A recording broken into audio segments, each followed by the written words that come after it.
So how do I fold all of these best practices into one training program that's not 200 hours a week, 7 days a week? That's what I've laid out to you. Make sense? Makes sense. Cool. Let me walk you through it, and then maybe we'll come back into each individual category, and you can ask questions about them. So the way that I think is best is to have a goal and have that goal be around 8 to 10 weeks long, like we've been talking about. So what I gave you is, let's start off with quarter number 1 of the year. So perhaps January through March or so, and it doesn't have to be this one, but just as an example, you decide your goal is going to be to put some muscle mass on. So we're going to prioritize adding muscle. Okay. Now within that, you're going to be bulking up, adding some muscle, but we're also going to be sleeping more. We know we need extra recovery in this session, and we need to go up in calories. Now this happens to work nice for a couple of reasons, but in that protocol, maybe we're going to do 7 days or 7 sessions a week of physical activity. Doesn't mean 7 days, but maybe those sessions are something like, I will do 1 indoor sport. This could be basketball, could be any number of things, right? So I got my sport ticked off and it's indoors. Why? I'm January to March. The weather's probably not great for most of the world, so I'm not going to do as much outside activity. I'm going to do weights maybe 3 or 4 times a week, and then maybe 2 days a week I'll go for a long walk. Okay? Again, we'll come back and I'll explain to you why I made all these individual choices. So you're going to run that for the first quarter. At the end of this quarter, you're going to take a deload week. Now, this could be fully off. Maybe this is when you schedule a vacation. Maybe this is backing off. Maybe you just keep your walks in and you spend the extra time on your family or work or whatever else you need to do. So we've bulked up a little bit. We've spent 12 weeks adding some mass. Now we're going to transition into quarter 2, which is where we start to actually get lean. This is actually a pretty standard bodybuilding template, which is you put on some mass first and then you get lean after that.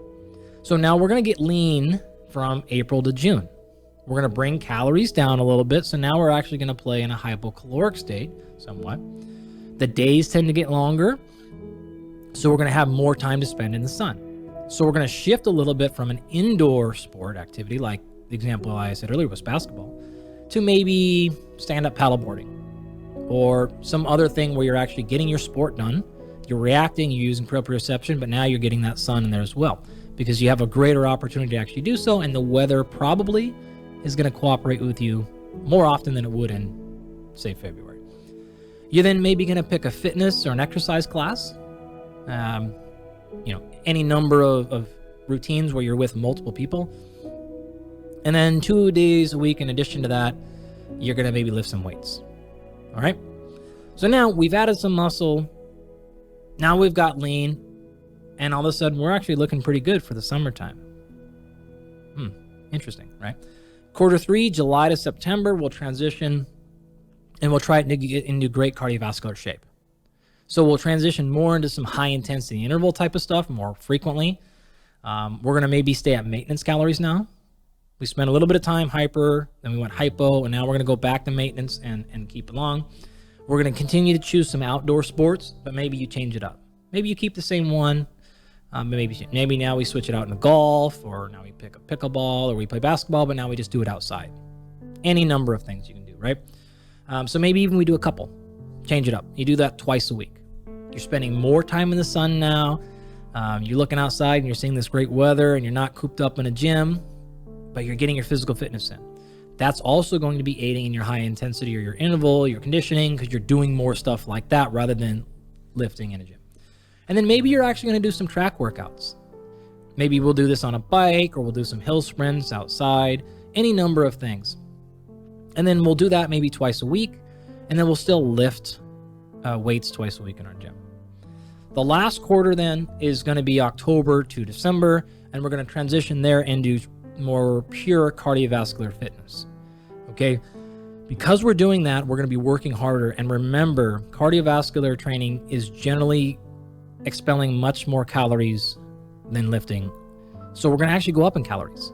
We're going to return to that. And that works out kind of well because I don't know if you know or not, but people tend to eat a little more calories from the months of, say, November through December. Yeah, holidays and at least in Northern Hemisphere, colder temperatures. Totally. Maybe even we play with 2 workouts a day here. We're trying to get really in shape. We're trying to improve our conditioning and our endurance in multiple areas. We're going to actually transition back into an indoor sport. So maybe we're going to do some kickboxing or a jiu-jitsu class or something like that. We're going to maybe hit the cardio machine once or twice. Now we're hopping on a Stairmaster, a VersaClimber, maybe getting an assault bike going, something like that. Maybe hit some machines and do our lifting there. Maybe we had spent the rest of the earlier part of the year on barbells and dumbbells. We'll transition to some machines, and then we'll still try to get outside and walk twice a week. Okay? And that gets us our outside activity, but it's not necessarily a structured program. So we got 15 minutes where the weather's breaking a little bit, so let's get outside and get a walk in. All right? So that's the overall structure of everything.